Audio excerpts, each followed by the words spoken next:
Elles trouvèrent la pierre roulée devant le tombeau, mais, étant entrées, elles ne trouvent pas le corps du Seigneur Jésus. Il advint, comme elles en demeuraient perplexes, que deux hommes se tinrent devant elles en habits éblouissants, et tandis que, saisies d'effroi, elles tenaient leur visage incliné vers le sol, ils leur dirent: Pourquoi cherchez-vous le vivant parmi les morts? Il n'est pas ici, mais il est ressuscité. Rappelez-vous comment il vous a parlé quand il était encore en Galilée. Il faut, disait-il, que le Fils de l'homme soit livré aux mains des pécheurs, qu'il soit crucifié, et qu'il ressuscite le troisième jour. Luc 24, 2-7. Beaucoup aujourd'hui espèrent un avenir meilleur, mais acquis par le progrès. La foi en la résurrection consiste à dire ce que l'homme peut espérer de meilleur, ce qu'il espère non seulement de lui-même, mais de sa communion avec Dieu. Tout cela est déjà accompli en Jésus.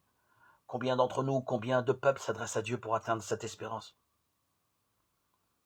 Nous nous unissons pour prendre en charge cette maison qui nous a été confiée, en sachant que tout ce qui est bon en elle sera assumé dans la fête céleste. Ensemble, avec toutes les créatures, nous marchons sur cette terre en cherchant Dieu, parce que si le monde a un principe et a été créé, il cherche celui qui l'a créé, et il cherche celui qui lui a donné un commencement, celui qui est son créateur.